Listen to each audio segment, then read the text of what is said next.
Bonjour, bonsoir mes abonnés, la famille. Est-ce que vous allez bien? Ngai bino Mati Couture TV naza bien. Na yebi plesipe bino bozali. Et si kanyo so vidéo oyo ekokomela bino partout dans le monde, boza bien. Par la grâce de Dieu, tout va bien.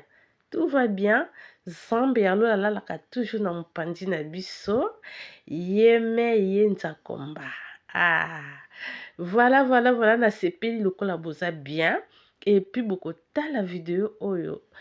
Na ndenge ya bien. Et puis beaucoup landa yango kitoko makasi. Kozapete tala yango tina suka po o comprendre. Soki eza na yomba ya liboso. Ezanga Mati Couture TV. Kobosana te s'abonner et cliquer na cloche des notifications pour ozanga rater ba vidéo nyo se kotaka na kati ya Mati Couture TV. On apprend tous les jours. Soki oza na posa ya kotongisa elamba, benga Mati Couture TV. Soki oza na question, benga Mati Couture TV. Soki olingi ko apprendre ou passer stage, benga Mati Couture TV. N'hésitez pas à... Et voilà, lelo tozo la jupe obomoni wana. Ndenge ka bozomona ngo pepa wana kitoko. Vraiment tozo sala yango lelo nazo sala yango lelo. Bozomona yango ndenge ezo salama. Pena ndenge ezo sila ensemble avec vous. Donc merci Bolanda ensemble.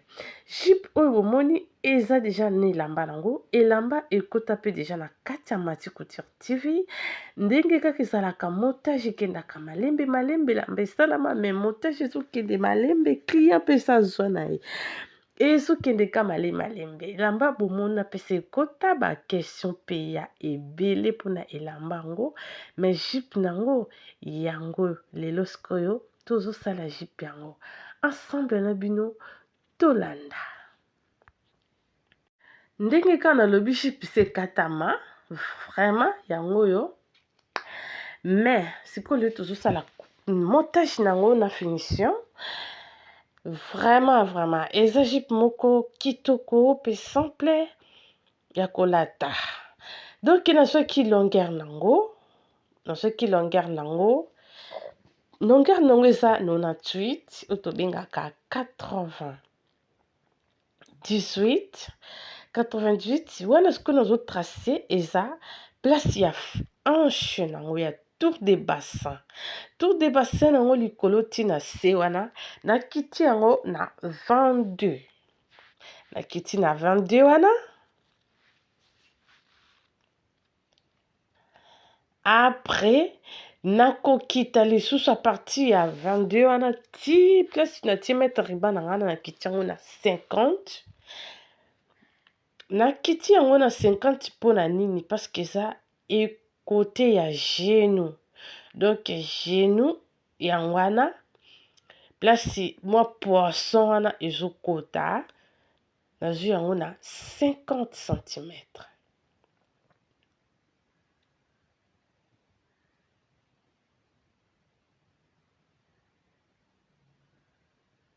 Nakataki yango me nazosala révision nango pour te comprendre.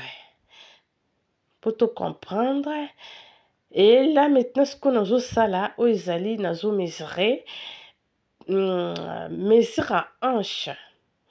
Pour et nazwa hanche nazo mesurer hanche ezali na 102. Donc na 102 wana oko diviser yango par 4. Mettre riba nanga na diviser yango na par 4. 102 divisé par 4 epesinga ba 25 et demi. Maintenant kotia 26 plus 4 cm ya couture. Nakei na tour de ceinture. Tour de ceinture ezali na 92. 92 divisé par 4 ekopesa ngai 23. 23 nanga yango yo. Donc divisé par 4 epesi 23, divisé par 2 epesi ngai 46. Yango bomoni divisé par 4 epesi 23. Voilà tout détail 23. Tour du bassin epesi 26.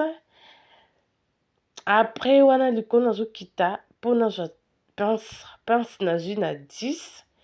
Nakiti pe lisusu na 10 cm. Désolé, place wana ezomonana te. Je crois que nakomona yango mpona kitisa tolanda. Après nalongoli 1 cm 1 cm côté ya pince. Na tracé pince nanga bien pour ena kobeta yango na jupe moto kolata yango ekosala yeba bien. Voilà.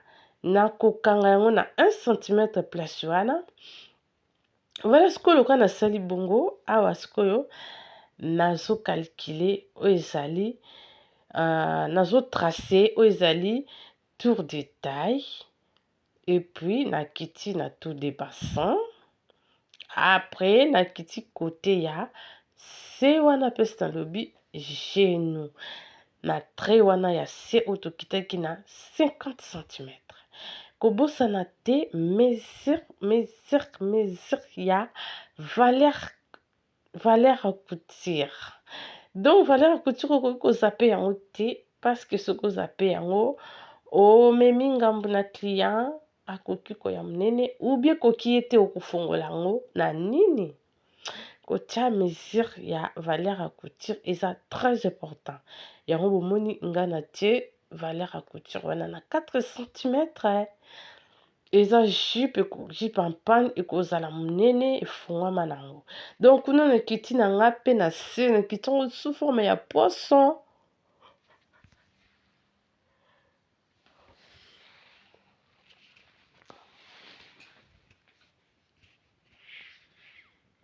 Ndenge nakiti nanga boye après sikoyo nakokata yango. Nakokata yango na mesure sikoyo oyo nazwi oyo eza mesure net. Nalekisi te nabakisi ba mesure te mais natie nde ba mesure nanga net. Après natie mesure valeur ya couture. Nalekisi yango po eza important, très important.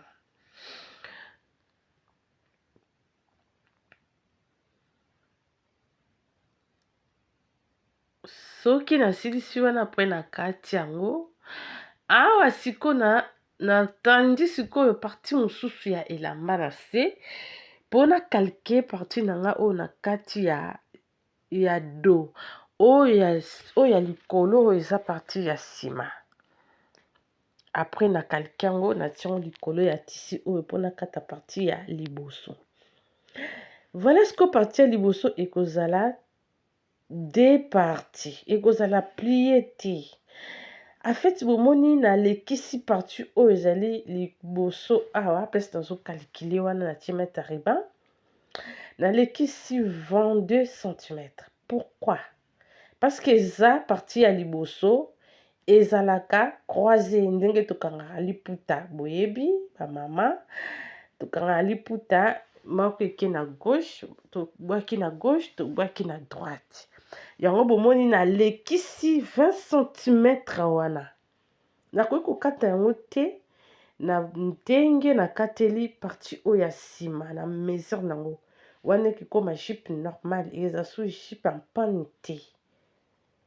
Je crois que tozo comprendre par rapport ya explication. Donc jupe en panne nalekisi yango 20 cm. Mpona nini eza okobwaka na gauche obwaki na droite pokang singa na yo na mopanzi ou bien singa eleka na nsima. Donc voilà tozo comprendre ndenge nazosalela yango. Place oyo nazali eza pince nakobeta yango 1 cm. Après so okalke na yo bongo okokata partie wana eleki. bomoni na tie na likolo parti ya valeur ya couture ebele parce que bamisusu bazalaka nasali yango exprès mpona nini mosusu azalaka mwa libu monene soki oza libu monene ya soki olata yango boye mona mokanga ekongama bien te donc mpe na kobeta pince ekozwa partie ya valeur ya couture wana donc c'est ça awa sikoyo na kati partie ya devant oyo eza partie ya devant bomoni place ya trait wana 20 cm eleki sikoyo lokola eza partie mibale eza ya gauche na droite na kolongola partie oyo ezali ya gauche na tiki ya droite nde sikoyo yango ekofinika partie ya gauche ekozala na se pardon ya droite ezala na se ya gauche ekozala likolo ya droite sikoyo likolo ya droite nga nasali rond oyo bomoi nazotrace wana ekozala likolo ya droite donc esali mwa rond nango na se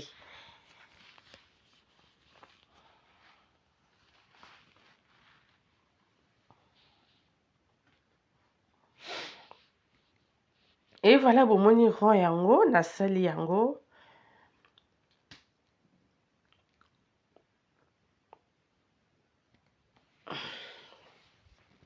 lokola nasali rond yango nasali yango partie ya gauche eza kote ya droite te eza ka gauche ekokota billet oyo na se na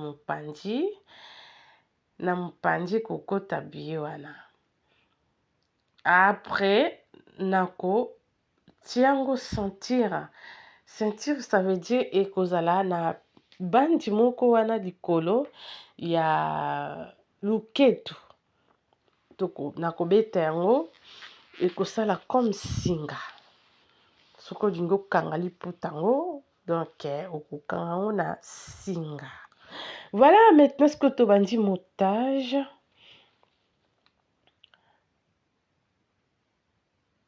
na bandi premièrement nakosala nano pince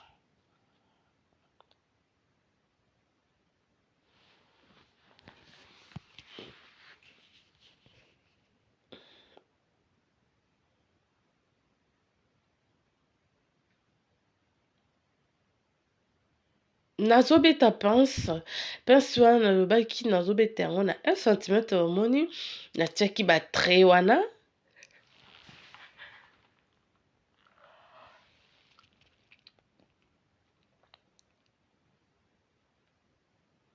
après nakokita yango na 10 cm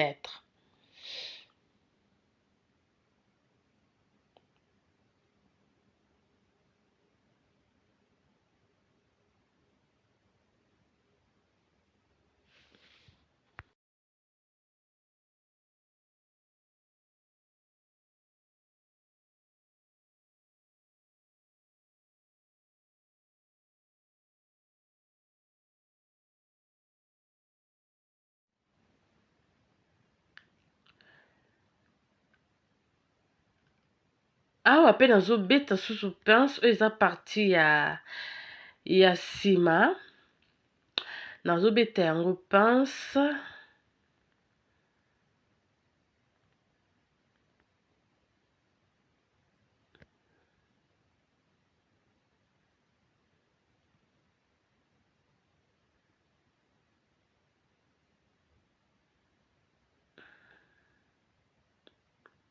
efala sosi sikobeta pince na yo orepasse yango po elala bien bomoni pince yango wana ebimi vraiment songe donc fo koluka kobeta pince na yo esalaka songe kolinga te pince ozosala esala rond ekodéforme elamba epuis ekorepasse ekofanda bien te ekobima matokolo ndenge matokolo donc ekovimba dans le sens là soko obeti pince folinga na se wana esala songe donc soki esali songe okolata yango ekosala bien omoni place wana esali songe Et voilà, tozokoba.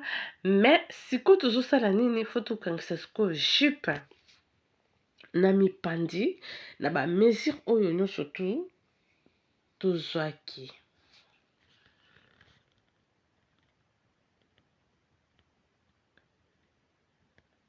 Opesa kaka pince ya partie ya devant.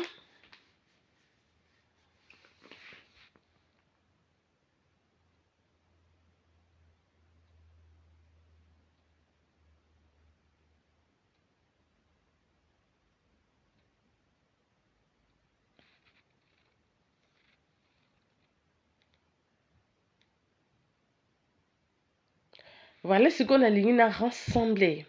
Nasala rassemblage nanga, nakangisa partie oyo ezali ya dos na partie ya devant. Partie ya dos ça veut dire partie oyo ezali ya mukongo, donc partie ya sima. Yango siko na kokangisa. Na tie partie nanga ya sima na se, ndenge bomoni na tie wana. Siko na kozwa partie moko ya dos ya devant, yango na kopose yango na likolo ya partie ya dos. Nazwi yango na tie wana.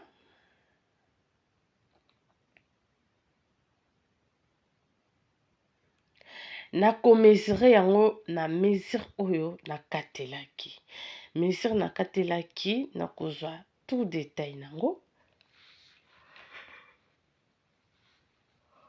Na mesurer tout détail, après nakomesurer tour des bassins, donc tour des hanches en fait. Tour des ceintures nango, tozwaki yango na 23. Wana nakiti na 22 pour et permettre nga nazwa mesure na tour des bassins. Tour des bassins yango wana pe nakiti.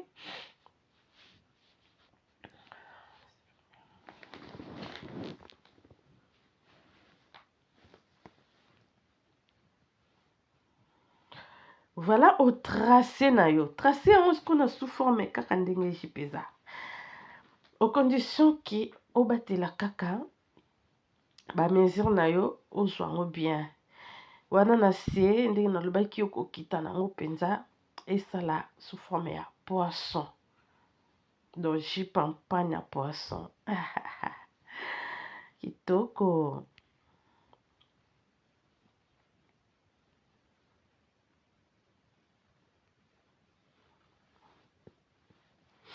Ba mesure nyonso tu ndenge tozwaki apokangi yango wana nazwi nakitaki na 22. Après tokiti wana place wana il faut kota. Awa place il faut kota po eza na côté tokitaki na 50. Wana eza côté ya genou na genou wana ekoti après olekani mbala moko na se wana okiti na yango na ba 2 cm pour epanzana na se.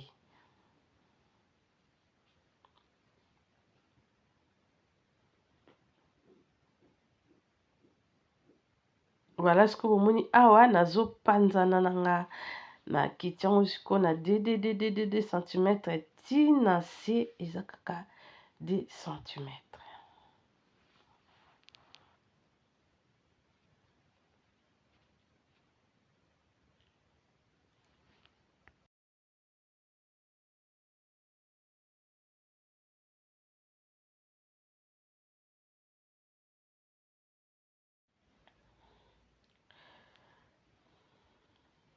Wana osilisi partie na yo wana liboso, après okozwa susu partie mosusu opose yango omesure osali mpe kaka ndenge osaleli wana mosusu. Voilà. Siko oyo loka ba mesure eza deja wana na sima ndenge tokatelaki ba mesure nango ezali wana okobalula nongo kaka boye. Après otongi po ba mesure eza déjà bien calculé wana ndenge okangelaki wana nde okangeli po eza les mêmes mesures okitaki na 22 place ya hanche après okoma côté ya genou wana mpe susu eza 50 okiti na 2 cm.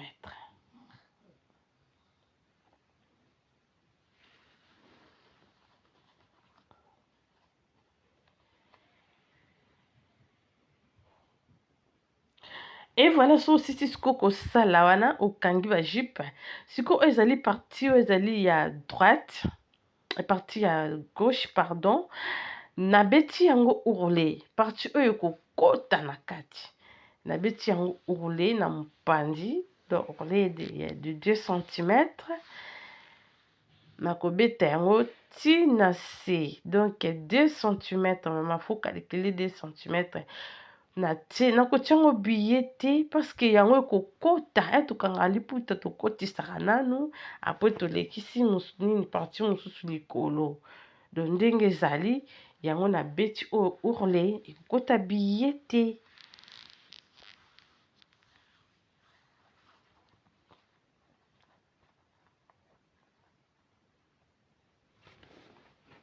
awa sikoyo nabandi nai natia billet nazotia billet oyo na se na mopandi. Et voilà sikoyo nakotia billet oyo billet satin bomoni yango eza pe couleur moko na elamba billet totiaki pe na elamba yango oyo pareil nazokota billet awa na barande oyo ti na se.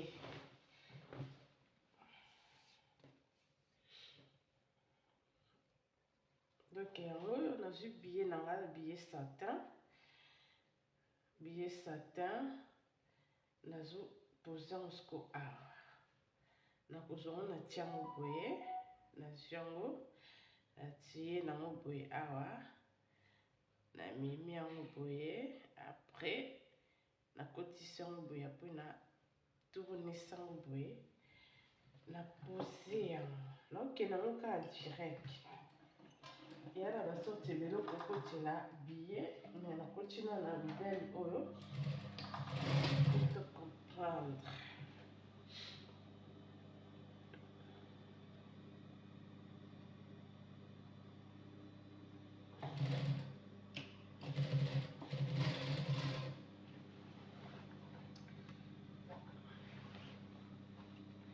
leti ozopoza yango mpe nazozwa yango na fongoli yango boye apres nakotisi yango awa tozosala yango il faut overfie ya na se ezotonga ezozwa awa bien donc neti nga ezozwa bien.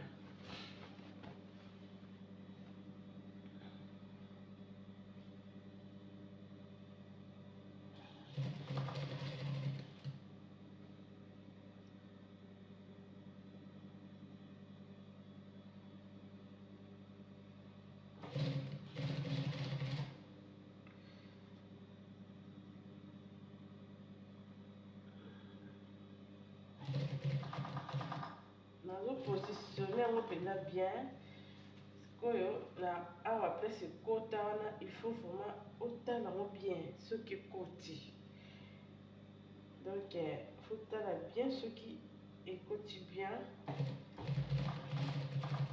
wana continue neti nga ekoti bien yango bomoni eza ya obima te so omoni mpe awa na se ezotonga mpe ezozwa mpena bien ezokende singa ezozwa bien na billet na ngai.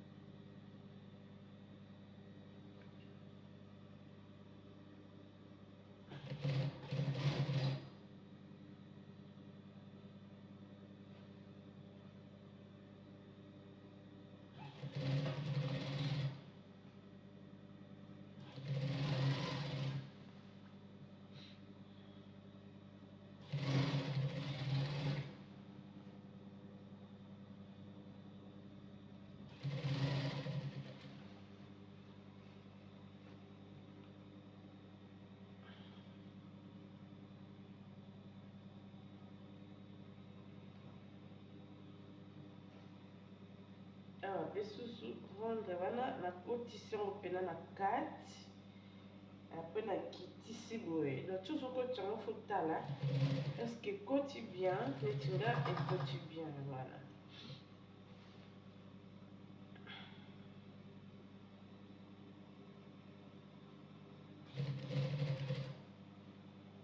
oso ekoti bien te so olingo bandela yango susu esenga ofongola susu biye oyo ma po fongola yango mona epesi susu salite bien te donc voilà il faut vraiment ti ozotia yango ozotala bien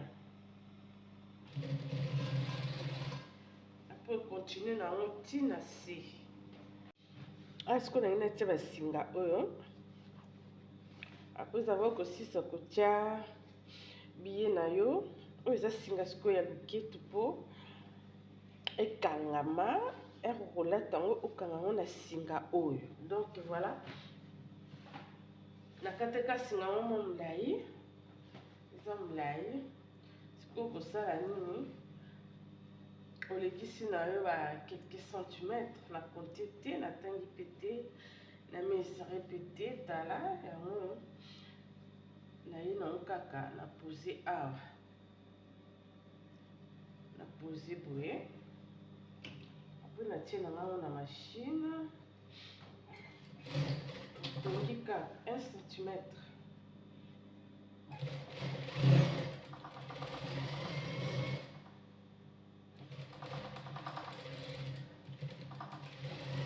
oza kota likolo kota luketu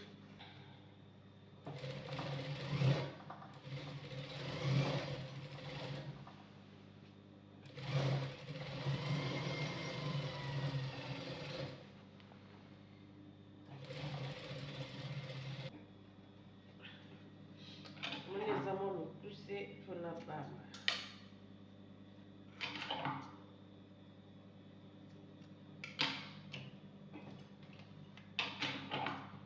eza mwa molai mpo aire mosusu okanga ngo okobala ngo ntina nsima okangeli na nsima ou bien okangeli yango na mopanzi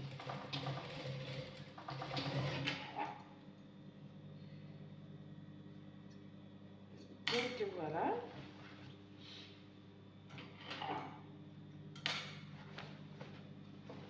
apres awa sikoyo singa yango yango oyo oza na okango boye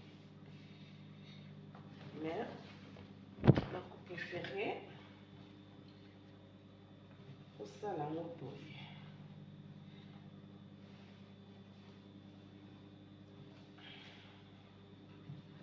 ozwi yango oye nango boye awa direct obombi déjà salite na yo obeteli yango boye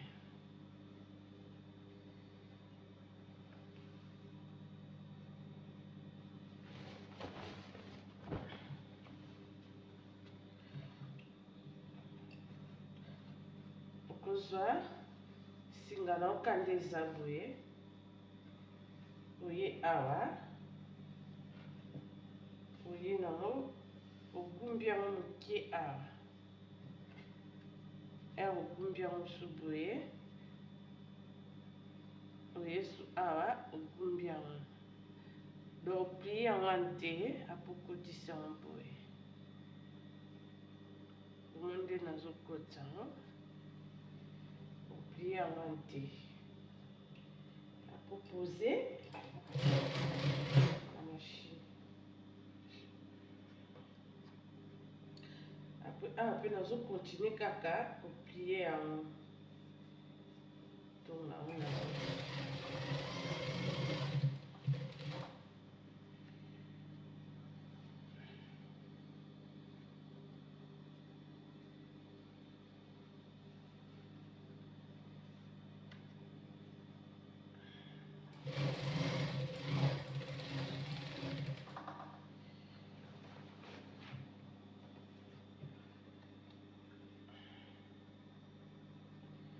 et voilà après awa sikoyo obongisi bien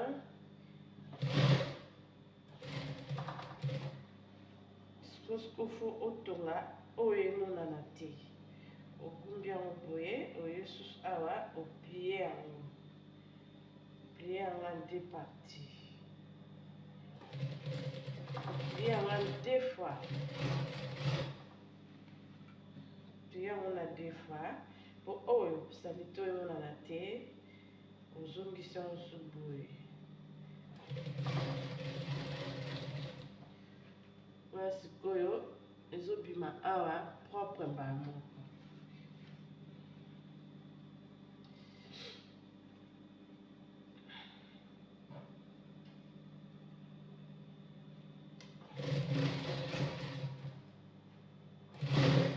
Donc voilà, on continue dans le petit nasuka. Après on repasse et l'ambanayo.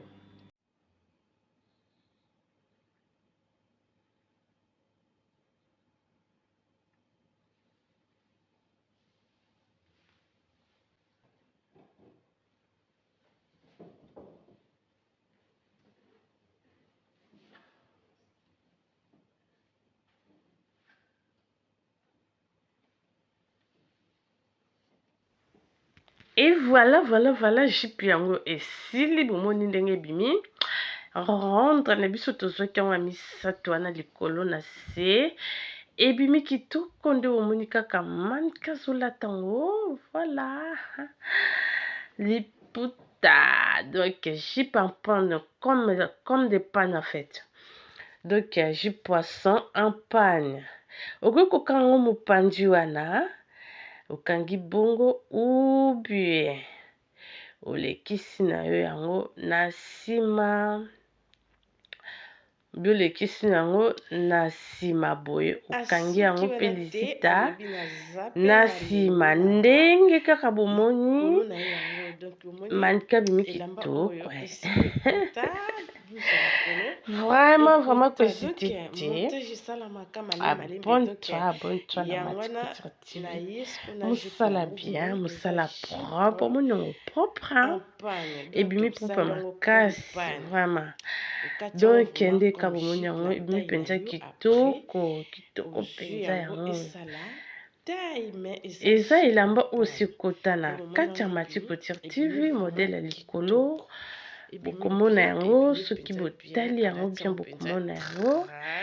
Voilà, ebimi vraiment très belle. Kitoko makasi. Cosité te benga Matikutire TV soki oza na posa kotongisa yango ou bien otonga yango yo moko. Soki comprendre te komelanga na message ou bien na commentaire. Surtout na commentaire.